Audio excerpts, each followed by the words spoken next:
It was the greatest contribution towards the whole of the human race made by China is to prevent its 1.3 billion people from hunger. All the work of the party's news and public opinion media must reflect the will of the party, mirror the views of the party, preserve the authority of the party, preserve the unity of the party, and achieve love of the party. In the Soviet Union, where the military was depoliticized, separated from the party, and nationalized, the party was disarmed. When the country came to crisis point, a big party was gone just like that. Why we must stand firm on the party's leadership over the military? Because that's the lesson from the collapse of the Soviet Union. To further promote anti-corruption efforts, we need to insist on the successful experiences gained through the party's long-term anti-corruption practice. China's headlong plunge into capitalism over the last 40 years was not a repudiation of the Communist Party's founding ideology, but something possible only because of it. That was Xi Jinping. And this is All Minus One. Hey, folks, please like, share, subscribe, help me grow. Make sure you are subscribed because YouTube likes to show me I have new subscribers and then take them away like a day later. So please do that. If you are not watching me on YouTube, then give me a like or a thumbs up or whatever else on whatever alt tech you're looking at. So I am on Rumbles, I am on BitChute, I am on PeerTube. All those links are in the description. I also have a locals page, and there is a live show, The Ends Justify the Memes. We are live every Wednesday at 7 p.m. That is 7 p.m. Eastern. We go live on YouTube and DLive. And this past Wednesday, that was March 3rd, we were supposed to have Kit Culp, and Kit and I had a miscommunication about the date. So we will be having a show this Sunday at 7 p.m. to accommodate him because, well, that's the people that we are. So, folks, let's get into it. The century of humiliation. I talked about this last time. And what are we talking about? What is the big topic? What is the whole thing? Well, it's the Chinese century. It's the Chinese takeover. It's the Chinese 100-year plan, which is supposed to come to fruition by 2050. Now, the Chinese century, the idea of the Chinese century is that this century, the 21st century, will be ruled by Chinese rule. They will be the world's superpower, much like the United States was in the 20th century and the UK was in the 19th century.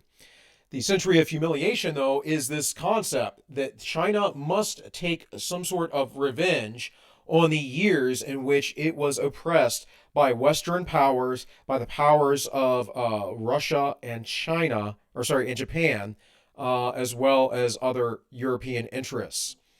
And so because of that, we are going to bolster up our nation, that is China speaking, and ensure that this can never happen again.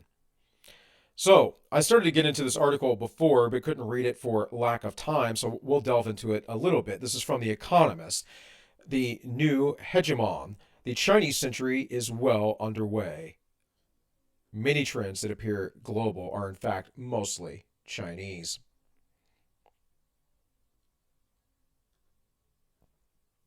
And here I showed this little infographic before. It says, when scholars of international relations predicted that the 2000s will be a Chinese century, they're not being premature. Although America remains the lone superpower, China has already replaced it as the driver of global change, which we have done purposefully, which was done via opening up trade with China and trying to turn it into a capitalist-style nation. Now, you just heard that quote from Xi, and he was saying, well, that's perfectly in line with communism, which actually, in many ways, it is, as long as there is a lack of competition and things are centrally controlled by the government. I find it funny when communists tell me that monopolies and market competition, as far as having protectionist type plans are a free market system. And I'm thinking, no.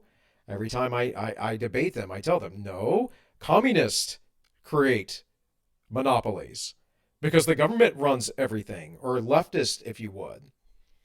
Xi is taking on a point that essentially the fascists took, and that was, well, allow the free markets, but have them controlled by the governments, have the resources controlled by the governments. If China wants to produce something, what they do is they call a factory and they say, do this now, or we will shut you down. And guess what? The factory owner will make a profit, but they do what the Chinese government says. So let's read some of this article. There's one economic metric on which the Chinese already ranks first, measuring the market exchange rate. China's GDP is still 40% smaller than the US's. However, on a purchasing power parity basis, which adjusted currencies so that a basket of goods and services is worth the same amount in different countries, the Chinese economy became the world's largest in 2013. Keep that in mind, folks. This gets into the real GDP and whatever else. Whoop. So China's GDP per person grew by 903% from 1990 to 2017. That's pretty impressive.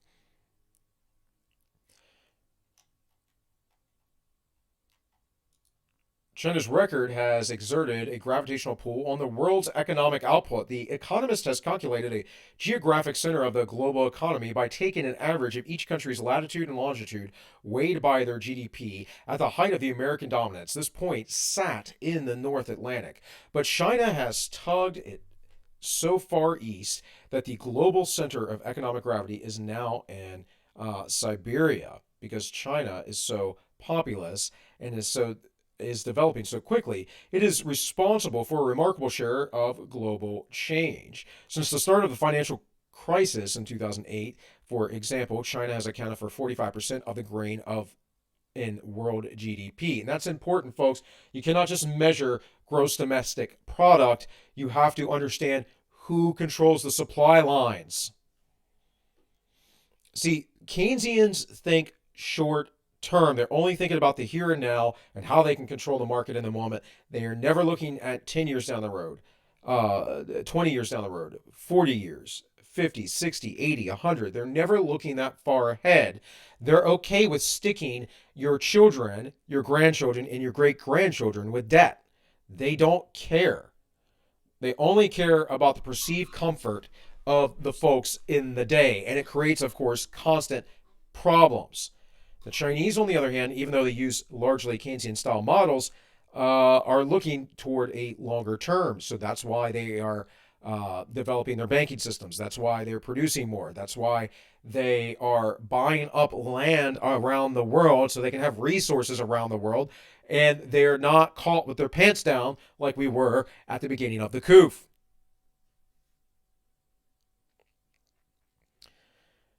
It says in 1990, some 750 million Chinese lived in extreme poverty. Today, fewer than 10 million do. That represents 2/3 of the world's decline in poverty during that time. Again, impressive. How did this happen? Well, we let it happen. We helped it along. And actually, I'm perfectly fine with this for the Chinese people. The problem is the CCP. And the problem outside of the CCP is well, Disney, Google, Apple, whomever else, name a big corporation that has a lot of authority and power, the NBA, the NFL, whomever else, Hollywood, are all now carrying and marketing toward China because they want that sweet, sweet bottom line, that dollar. This has nothing to do with morality, folks. It has nothing to do with good leadership. It all has to do with the dollar, the bottom line for these folks. And China, of course, we know has horrendous human rights violations, yet they are bold enough and willing enough to lecture us about such issues. Uh, it is just the nature of the world. It is a big, awful, terrible place run by awful, terrible people who could care less about anyone except for themselves. For all its talk of a peaceful rise, China has steadily beefed up its military investment. even as the rest of the world cut back half after the end of the Cold War. As a result, the People's Liberation Army accounts for over 60% of the total increase in global defense spending since 1990. And all of this growth has come at a considerable cost to the environment. China is also a source of 55% of the increase in the world's carbon emissions since 1990. Over half. Yet, old Greta is not over there lecturing them. She is taking boats here to the United States to be green friendly to lecture us who have cut our emissions tremendously under Donald John Trump. So, let's keep going. And I'm going to remind you of that fossil fuel thing here in a bit. So this is from transnational.live. China's 100-year plan is all about development, not deception. So here we have a little bit of a different perspective. This is from December 7th, 2018. China went from being one of the poorest countries on the planet. Let me make this bigly, folks, so you can read it as well as I. There we go. China went from being one of the poorest countries on the planet to one of the most powerful. China's remarkable development has pulled hundreds of millions of its citizens out of poverty and greatly contributes to global peace and prosperity. Well, you might want to know how this happened. How did this happen? This happened basically because the U.S. decided to start trade there, to start building up manufacturing there, even though manufacturing was largely done in Japan at the time. And then we started subsidizing China. We started giving money to China. That's exactly what happened here, folks. And we do it all the time. We could have been building up our own nation, our own interior, taking care of our own people, having more jobs here, taking care of our roads, our infrastructure, crumbling bridges, all kinds of things that need to be taken care of here at home. But we are a globalist nation. We aren't a nation of the people, for the people, or by the people. As Abraham Lincoln once said, we are a nation for the globalist, by the globalist, of the globalist and their globalist agendas, which is to have a one world communistic fascistic style government. But this significant impact also triggered a negative response in some quarters of the United States. In his book, The 100 Years Marathon, Michael Pillsbury, I told you we'd be talking about him a lot, director of the Chinese strategy at the Hudson Institution, sounded a clarion call. China has a secret 100-year plan built on a series of strategic deceptions to supplant the United States as the world superpower. The rise of China, in his view, is a threat. And we're going to keep talking about this. Here we go. More interesting, reported by the Washington Free Beacon in 2015, which wrote that Mao Zedong put into action a strategic deception plan to dupe the West into thinking that China was a helpless victim, and therefore the United States has to help them and give away things to them and make sure they stay friendly. Pillsbury was quoted as saying at the time. This is not to say that everything in the garden is rosy. China and the United States have their fair share of challenges, and the transition from unipolar world to a multipolar one is full of its own set of challenges. First off, there's never been a unipolar world. Now, there have been empires all throughout history, and there have more or less always been regional empires.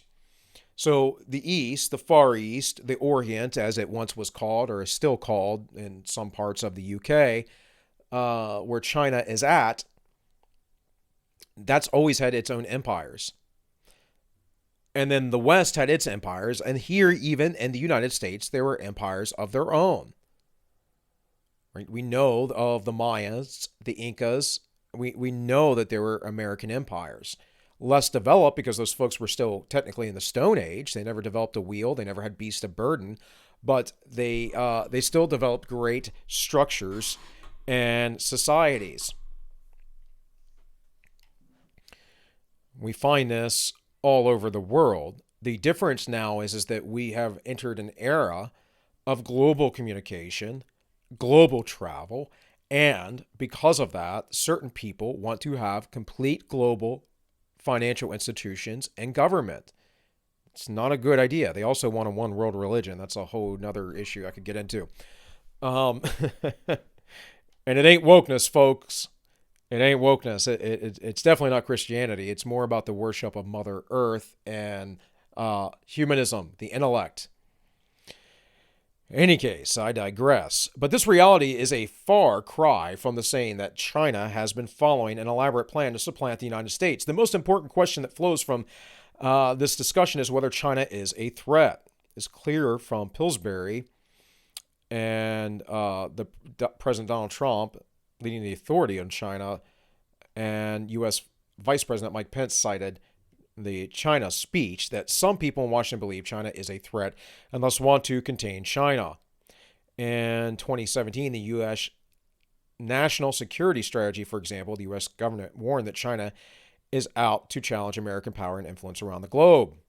Well, if this is a pissing contest to who is stronger, sure.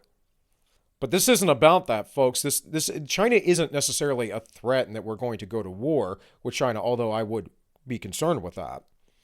Not as something imminent, but just generally speaking, because they are the other global world power. But more importantly, we have to consider that the Chinese government is the plan for the world government. And that seems to be the case. Everyone seems to be behind China.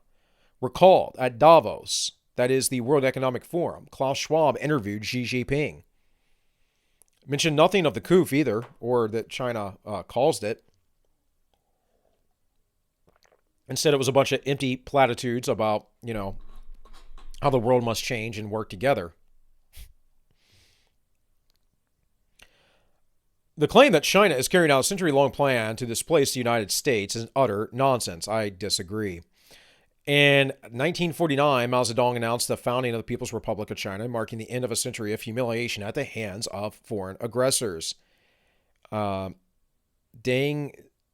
Xiaoping, I guess how you say that, who put forward the policy of reform and opening up, then paved the way for the nation to become rich. China has stood up, grown rich, and become strong, Xi Jinping said in October 2017, adding that China now embraces the brilliant prospects of rejuvenation. In that process, China has formed various national development plans, both long-term and short-term, but not a single one was ever designed to challenge the United States.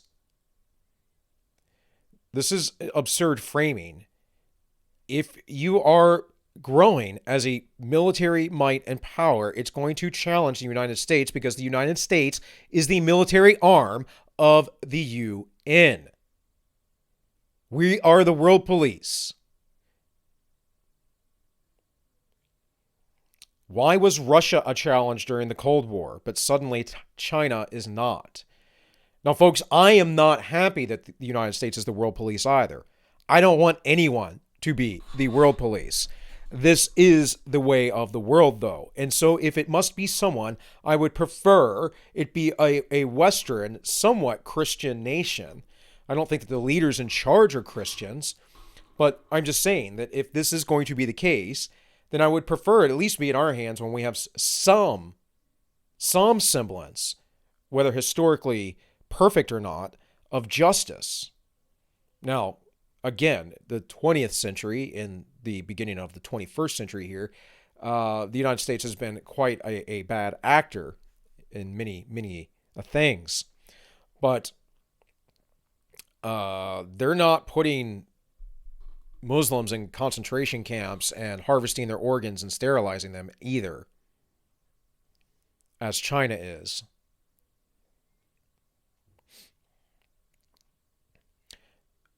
Here it says Yang Zishi, member of the political bureau of the CCP Central Committee, said it nicely when he told reporters on November 9th in Washington, D.C., that development is for the Chinese nation. Everything that we do is to deliver a better life for the Chinese people, to realize rejuvenation of the Chinese nation. It is not intended to challenge or displease anyone, he said. Well, no, but what happens once you build up your nation? Why are you buying up land and investing around the world? Why are you gaining favor with the NGOs, the globalist NGOs? Why is the academics of America or other countries in Europe, Why are they feeding you information? Why are you stealing patents? Why are you putting in, honeypots to sleep with Eric Swalwell, who's on the intelligence committee?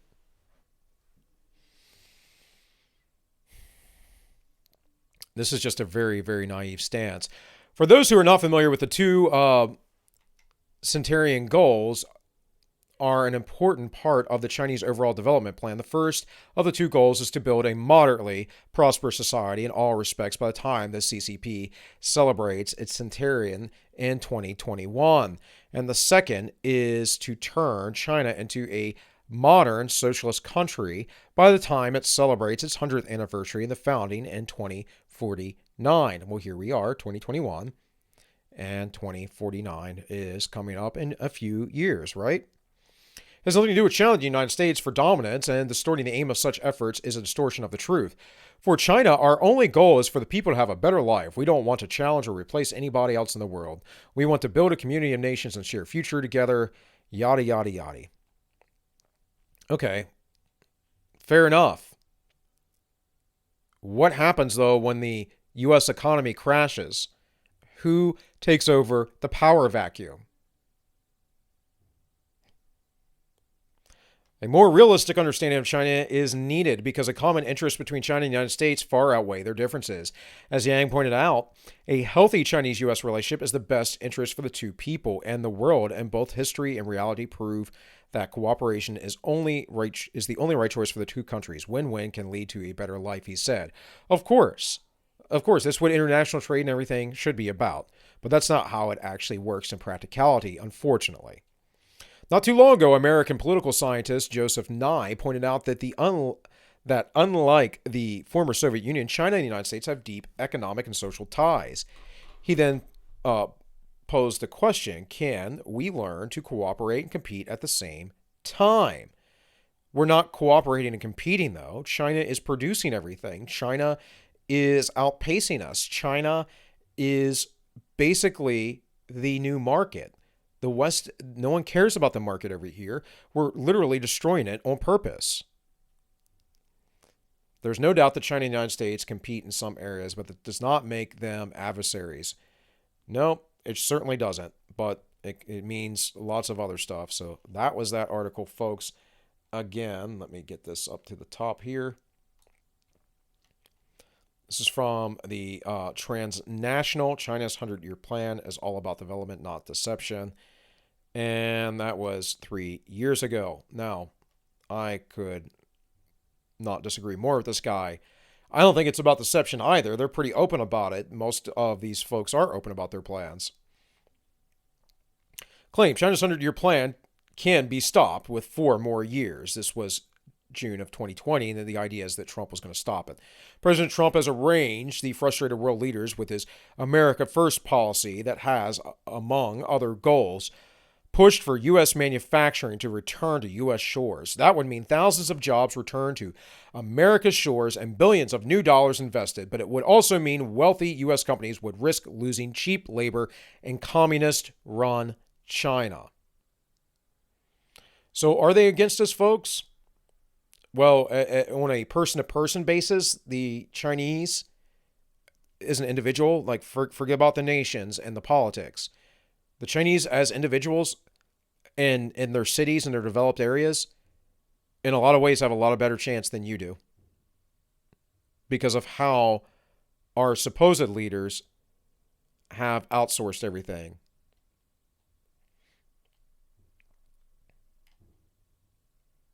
Trump has also stated matter-of-factly he admires China for looking out for his own national interests, for its own national interests, which should be the goal of every country's leaders, he has said. Forbes, I don't disagree, part of that is trade, but not basically being in poor trade deals. Forbes reported last year that the U.S.-China trade war begun by President Trump resulted in a year of the weakest economic growth in China in several decades. So it was bad, right? It was bad. Look at all the globalist NGOs. See, if you want to know what to go against what the globalist NGOs have to say. David Rockefeller spoke very specifically, as well as George Soros against Trump. Why? Because they're not part of these globalist plans, folks.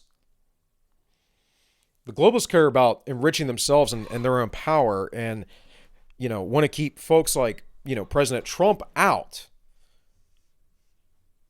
because Trump was not part of that whole scheme. Well, Trump was obviously a very rich man, a wealthy man, a successful man, but was he someone who was trying to sell out America to enrich himself? I don't think so.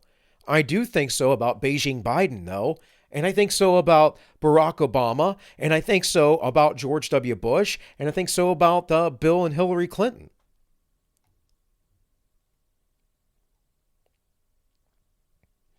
Steve Mosier, president of the Population Research Institute, says that there is no secret that China has been working furiously for decades to realize its plan to dominate the world, known as the 100-Year Plan, which began post-World War II China in 1949. Well, apparently the last article didn't understand this. In 2019, Forbes' article explained that China's plans were floundering during the 70s and into the 80s. And in the 90s, the West saw economic opportunities and reached out to China, but learned a bitter lesson. China's leaders were eager to grow their economy and became a wealthy superpower, but not leave behind the Communist Party and its state power. As I read to you in the beginning here of the Xi articles, it's all about the party, right? Always all about the party. The military can't be on its own. It has to be politicized, everything. And the greatest thing they did, by the way, was not preventing their people to starve, 1.3 billion, but they had over like 100 million die, right? Or 50 million at least during the Great Leap Forward and the starvation of those times. Let's see if I can get this a little bit better for you guys so you can read this a little bit better. Some of these web pages, folks, are very oddly organized. It's about the best I'm going to do.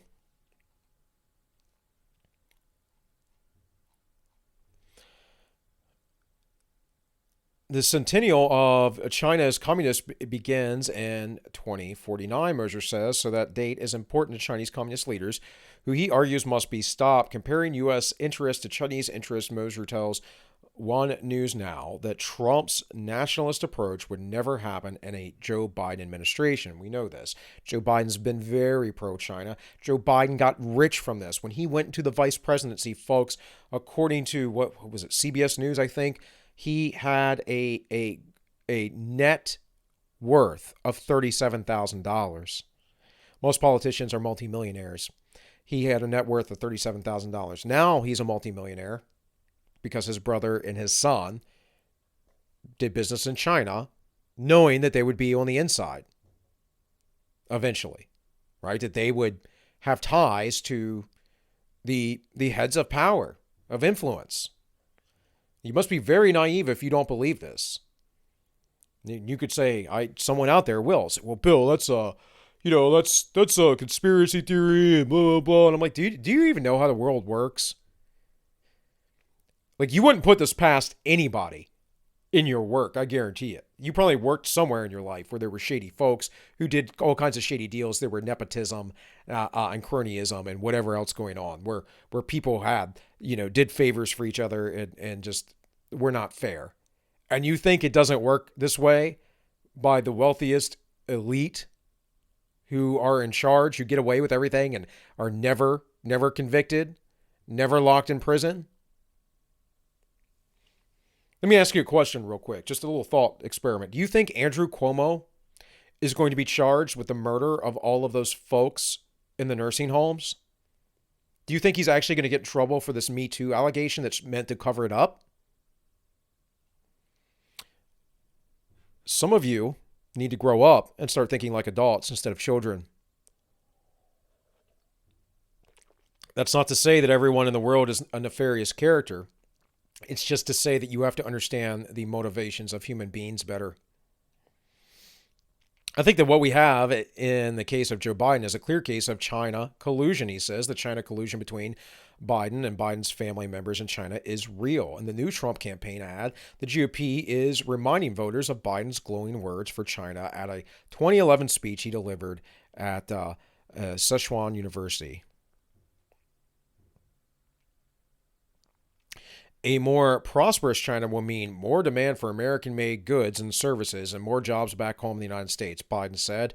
So, our desire for your prosperity is not born out of some nobility.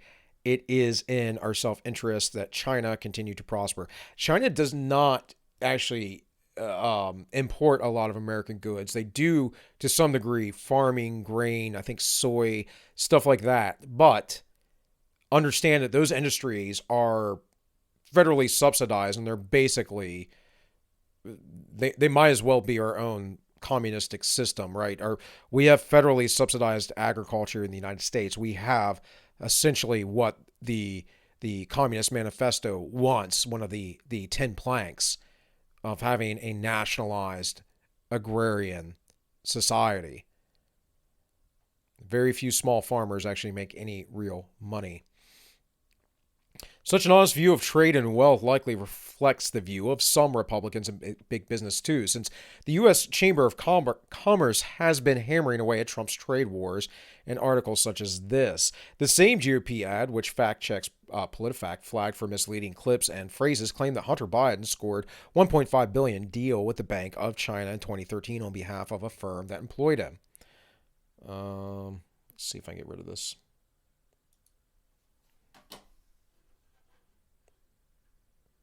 Nope. But that's the end of the article, basically. PolitiFact acknowledges, however, that the $1 billion deal has been verified by Wall Street Journal and investigated. Yeah, because they just buried it. They just buried it. And that's it. So that's news now and claim China 100-year-old plan or 100-year plan can be stopped. Yeah, maybe, but probably not, folks. This is why we're going to enter a civil war, because the folks who work in D.C. want this. They want this from China. It's sad, actually, that they would be against their own people. But we know, based in studies, that the white liberal, if you would, that is a progressive. They don't use the term liberal appropriately anymore, because these people don't want freedom. They're actually, we could call them libertines. I'm going to start calling them that. The libertines, the white libertines, have a out-group preference. They don't care for their own people. It's a really sad thing. That's part of the degeneracy, the mind virus. As my friend Jeremy from the Weekly Narrative would say, the mutants. It's a very strange thing. Why would you not want to take care of your own folks at least first? I'm not saying you shouldn't go out and expand to other people. I'm saying take care of your business first. I am very much all about service to other people. It is what Christ commands of me. It's in part why I do this that I do now. So, anyways, this is from newswithviews.com. China's 100-year plan to become the world's superpower from February 12, 2019. Again, all before the coup. Some enemies can be ignored. Others must be destroyed. And that is by Anonymous. Every communist must grasp the truth. Political power grows out of the barrel of a gun. Mao Zedong. Comrade Mao, whether he was crossing a sea of surging waves or scaling a mountain pass impregnable as iron, always held unwaveringly in his courage, setting a shining example for the Chinese Communist Party, and that was Xi. America has some serious enemies. One is China. The other is Islam. Whoa.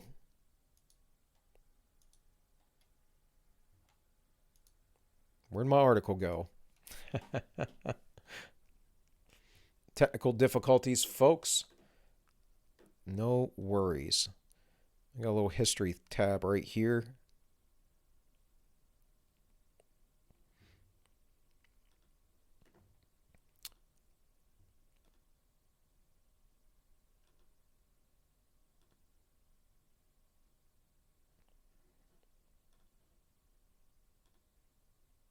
There we go. Sorry about that. I just had to hit forward. For some reason, that backed out. Anyways, America has some serious enemies. One of them is China. The other is Islam. And Americans need to know more about both. China has a secret strategy to replace the United States and the world's global superpower. By the way, folks, this here is an article real quick about the Japanese 100-year plan. This is quite an old article. I will probably be covering this in the near future. This is nothing new. Looked at that before. Here is a little article about the 100-year plans for global Islamic domination. I don't think that this is a reality because Islam fights within itself too much. But just saying, there are other 100-year plans. This article is a part of a series on educating people about the menace China has become over the past 70 years. Our very survival of the republic is at risk with the influence of communism inside our country. It's not influence, dude. We've had a communistic, fascistic nation since the early 20th century. Woodrow Wilson really opened this up, and FDR put the final nail in the coffin. In a recent opinion piece from Fox News entitled "Everyone Finally Agrees China Can't Be Allowed to Take Over the World," I thought, well, duh. What finally gave Fox their first clue? The article stated that 2 years ago, when President Xi Jinping laid out his extensive vision for China's role in the global economy, the Belt and Road Initiative, which, by the way, the last video I made in this little series, I had that, a discussion of that on YouTube. You can go find these things if you would like. Interesting, one of the top comments there was, yeah, screw sovereignty. I'm all about the New World Order.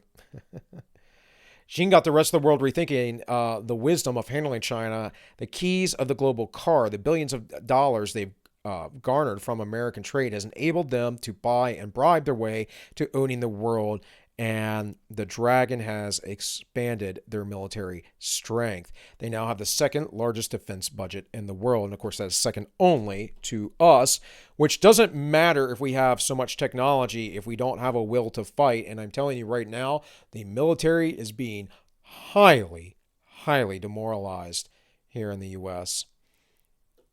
And China is all about backing like BLM and other groups. I've covered this before. In videos.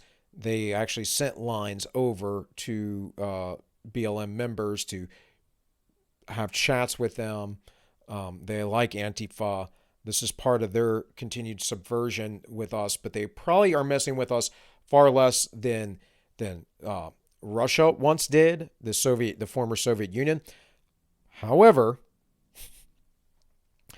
despite all that, the Chinese don't need to do as much because it's the mindset is here. It's already in our institutions, and the people that run our institutions like the Chinese model. And that's where you're going to have trouble finding information. But they really do. You have to look at, again, what the NGOs say. Mainland China is the communist-run People's Republic of China. The Republic of China is the tiny island of Taiwan off mainland China, and they don't consider themselves part of that, although the CCP does. The ideological difference is that today one is staunchly capitalist and the other is communist. Taiwan wishes to remain independent, but Chinese President Xi Jinping has upped the pressure on Taiwan, as well as, we know, Hong Kong. Dynasties to communism. When the last Chinese dynasty, the Qing dynasty, fell in 1911 to 1912, it marked the end of the nation's incredibly long imperial history. Qing dynasty collapsed during the second half of the 19th century and the early years of the 20th due to a complicated interplay between international and external factors. The official beginning of the Communist Party of China began with the first Congress held in Shanghai and Jiaojing in July of 1921. So again, we are at that 100-year mark. You guys need to know this history. So we go back here to this, the century of humiliation. And we look at this article from this gentleman saying, oh, this is just about development, not deception. You think the Chinese are not about revenge? Please, because I can tell you right now, they 1000% are. My co-host over on the Ends Justify the Memes, he's actually well versed in Chinese history, modern Chinese history, because this is what he studied in college. He speaks Chinese. He's been to China. He can tell you this. It's there. They held a grudge, guys, and they don't want this to ever happen again.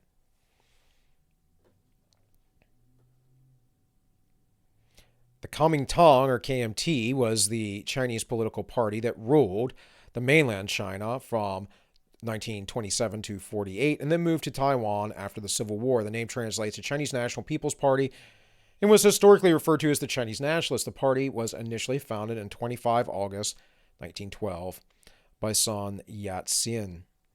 It reformed on October 10th, 1998, again led by the Sun Yat-sen, and became the ruling party in China. After the Sun's death, the party was dominated from 27 to 75, and so forth. Talks about these historical differences. Again, you guys can go through this. I don't want to make it forever. I'm already at 40 minutes. The Chinese Communist leader Mao Zedong declared the creation of the People's Republic of China. The announcement ended the costly, full-scale civil war between the Chinese Communist Party and the Nationalist Party, the KMT, which broke out immediately following World War II. Notice again, this is the Nationalist Party. They're saying this, whatever. They were both very much about centralized governments and centralized authority. But this is the same thing, that false dichotomy between the communist and the fascist.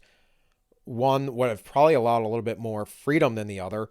And what happened was they were in civil war, and then finally, they just murdered and executed tons and tons of people who stood in their way.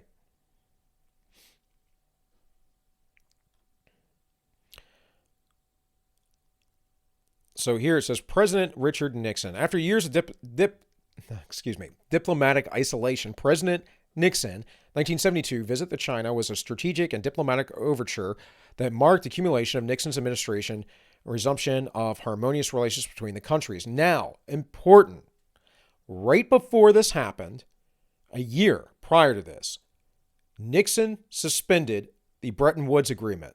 Now, Bretton Woods was not ideal, but under that agreement, we still had a gold standard of sorts. It was a foreign exchange standard.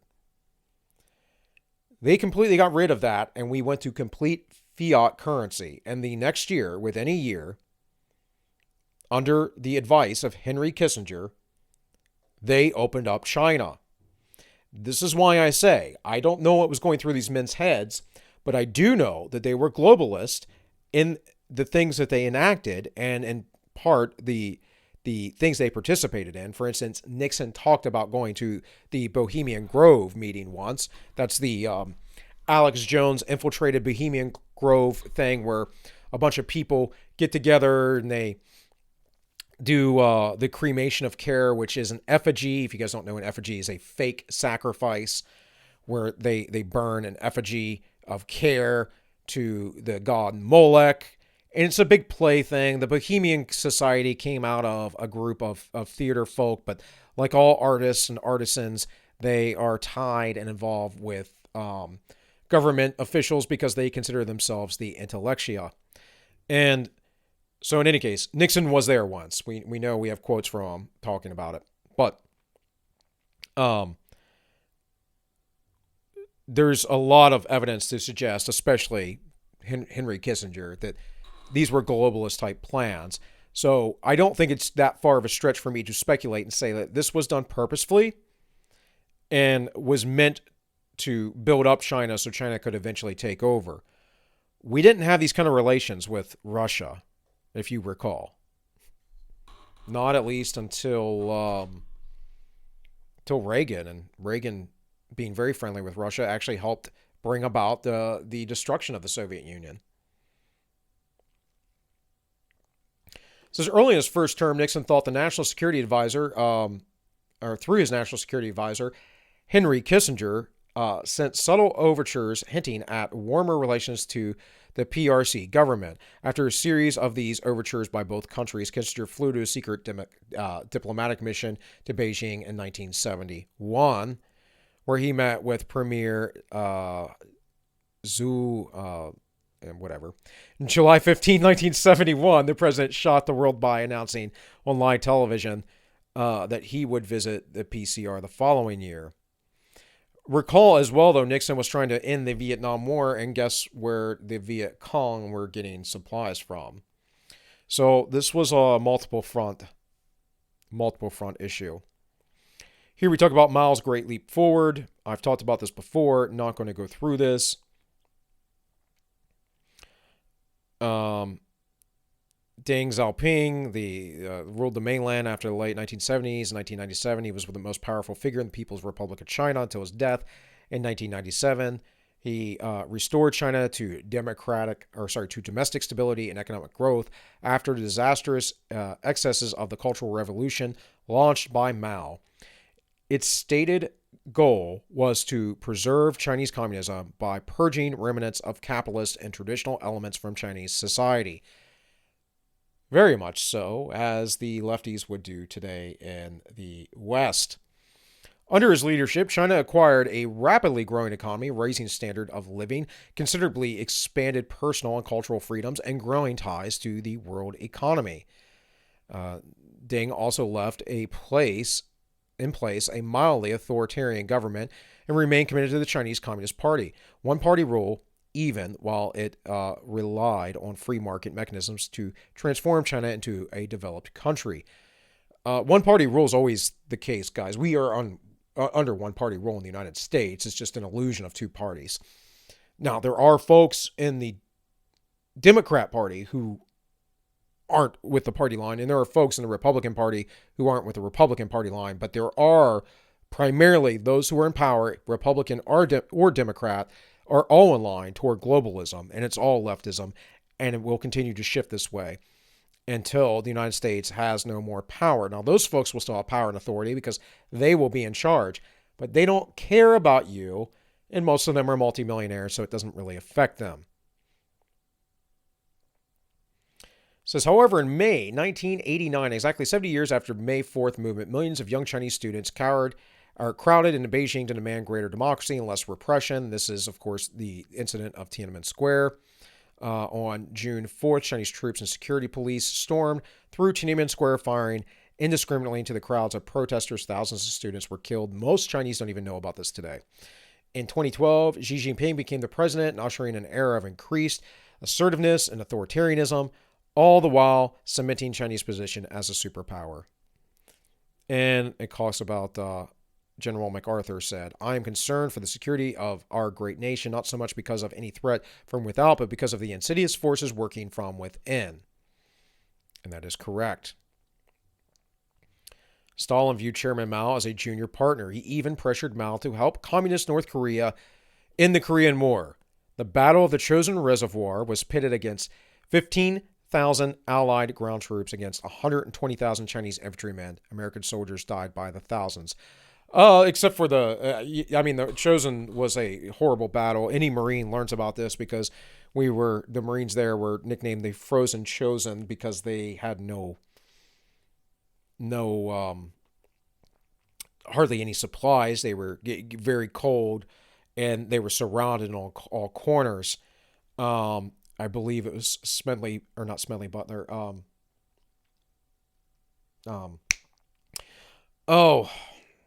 Chesty Puller, thank you. Major General Chesty B. Puller, who said that they're surrounded, so we just got to fight from all sides. Something to that extent, something a little bit more smart aleck. In any case, the Marines there did a very good job with those numbers. But yeah, we had Korea, then Vietnam, and whatever else. So perhaps that was part of the reasoning to open up China. But honestly, folks, I think it has to do more with world globalism, and this stuff, just these little skirmishes, is about who's going to control the world. It's not really about nation state versus nation state or people versus people. It's about governments versus governments, and which government gets to run everything in the end. And rest assured, I do not believe that the Chinese government has some sort of good-natured spirit to which they are going to run the world justly. China's 100-year plan to become the world's superpower. Again, you can read this on News with Views. Here we have Decoding Chinese 100-year plan. This is from 2017. I'm not going to go through this, just saying you guys can find plenty of articles. Beijing has documented a plan to be the premier global superpower by 2049. It's almost halfway there. That is from the Trumpet. This is from 2016 from NPR. And this is what I wanted to get to. Lastly, but not least, why is China placing a global bet on coal? This was April 29, 2019. Again, long before the coup. But when we always talk about the climate change and the changes that we have to do over here, the carbon taxes that we must pay, the suffering that the first world must go through, while China is allowed to do whatever, we must keep in mind that there is no pressure whatsoever on these nations. And when they finally get there, will there really be then afterwards?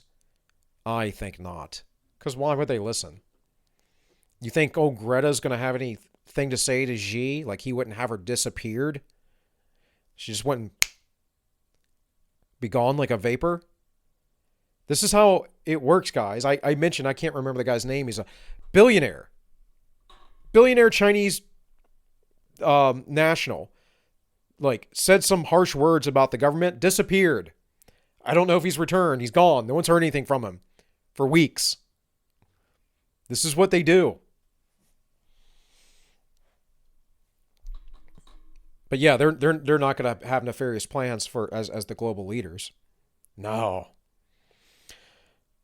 China, known as the world's biggest polluter, has been taking dramatic steps to clean up the fight climate change. So why is it building hundreds of coal-fired power plants in other countries?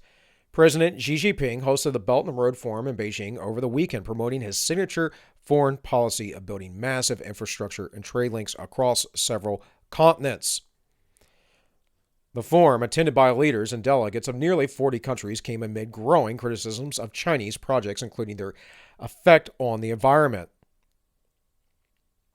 Xi took the highly unusual step for him in meeting with the international journalists, during which he repeated the slogan that he is committed to open, clean, and green development. Well, saying things doesn't mean that you're going to do them. Yet China's overseas ventures included hundreds of electric power plants that burn coal, which is a significant emitter of the carbon, significantly linked to climate change, are scientifically linked. There is no scientific link.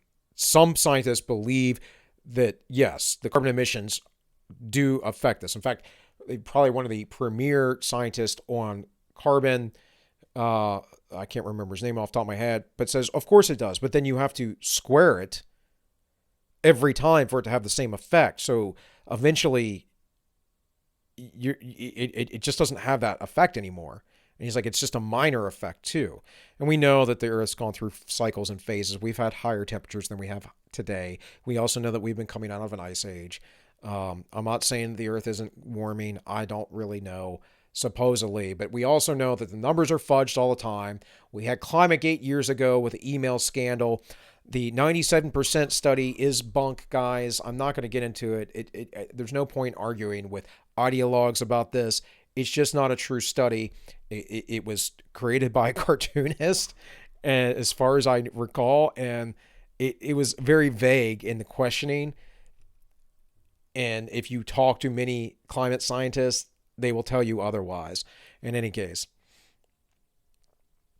days before the forum, in its clean green theme, the latest Chinese-built coal plant opened in Pakistan. The plants are significant investments at a time when most nations of the world, including China, have committed to fighting climate change.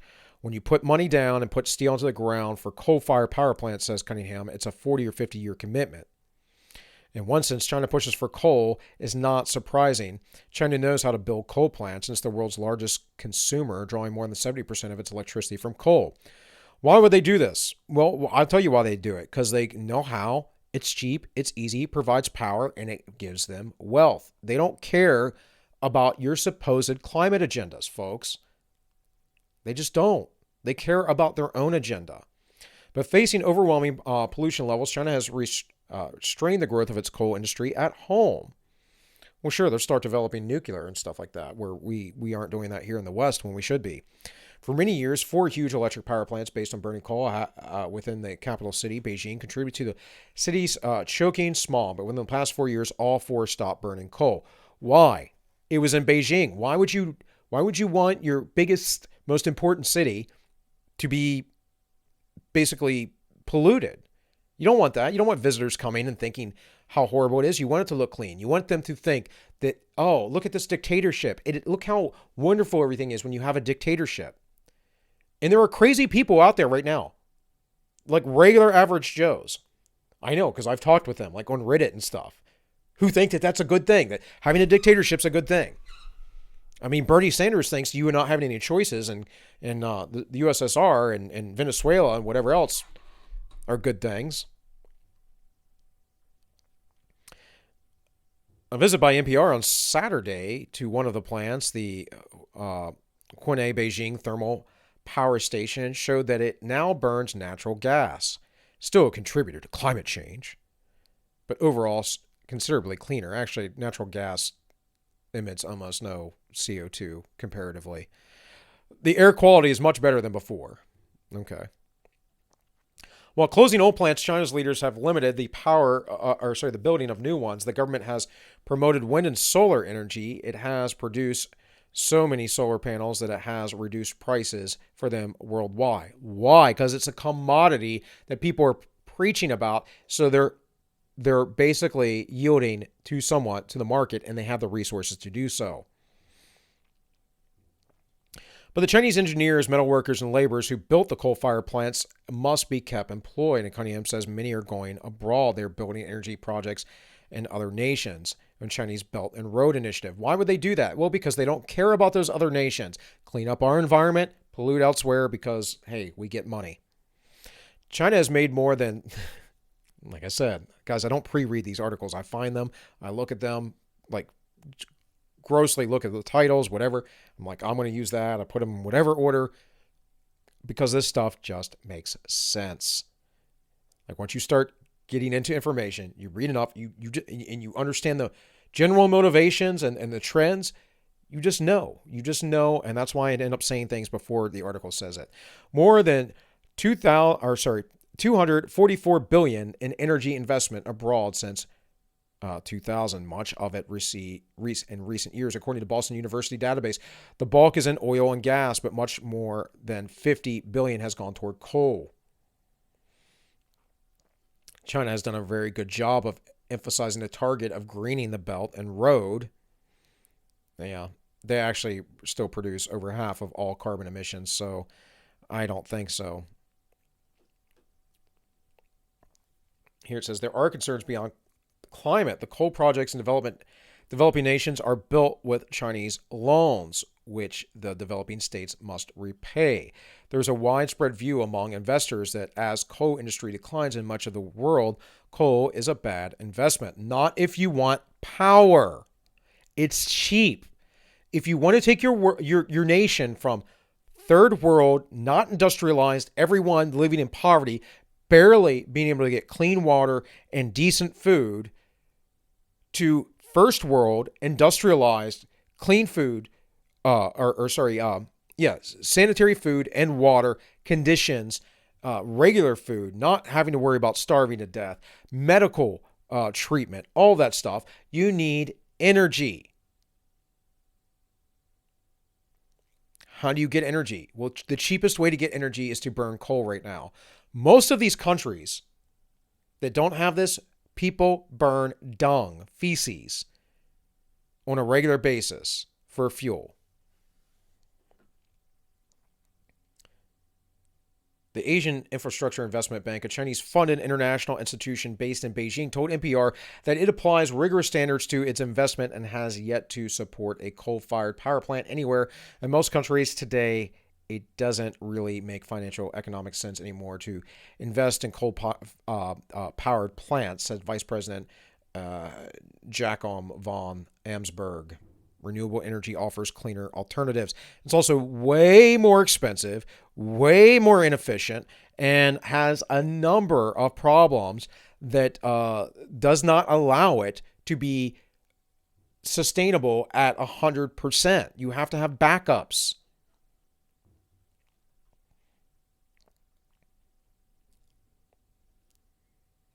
Says they were ready to answer such concerns. We're not intending to transfer pollution to other countries. Okay. We are trying to create development opportunities. That's just what I said. And they're getting money. In neighboring Vietnam, a country highly dependent on coal, China is a major investor in the energy sector. China is involved in 15 coal power plants in operation, under six under construction, at least 2 in the planning stages, according to Nguyen Tai Hong. And we can keep going. Well, that's pretty much it. So it doesn't really say why. There's still a question of how to supply energy, sustainability, blah, blah, blah. But I can tell you why. Follow the money. It's the almighty dollar, folks. And China is going to continue to expand, and they will become the world power. And I'll tell you why, because America doesn't do this. We give away our money. We allow businesses to go to other countries so they don't have to pay corporate taxes. We outsource all of our stuff. So, and again, like, I'm not necessarily against that. It's good for the business, but it doesn't help Americans. And that becomes a problem because, again, you have to take care of your own house. So, again, guys, some differing opinions here, but just remember that there was a century of humiliation and that China still emits 55% of all emissions for the climate change thing. According to this guy, it's not a deception. They don't want to take over the world, but I would think otherwise. They are going to be the world's superpower, and they keep betting on coal. 2-year-old article. Nothing's going to change. They're worried about the bottom line, and that is superiority, and they will never have a century of humiliation again. It's pretty much the lesson here, folks. So, guys, with all that, I will be back on Tuesday with that. I will be, of course, pointing out my regular content with the quick shots and the story time and all that. Catch us this Sunday over on the Ends Justify the Memes at 7 p.m. Eastern. We will have Kit Cope there. Unfortunately, we crossed wires about when he was supposed to be on, so it will be this Sunday. So for sure, I got some text messages from him, so we are all good. It happens. I'm not the best scheduler. So in any case, guys, please like, share, subscribe, follow me on the other places, all the other things in case YouTube ever yeets me, which is always possible. Be aware that those are all linked in the description. Don't be a boomer. Go down there, figure it out on your own. If you guys have any questions or comments, leave them below, or you can go and email me. That is, again, on my YouTube page. It is linked there. I'll get back to you eventually, probably. I'll try to interact with the audience. With all that said, guys, this has been All Minus One, and I wish you all well.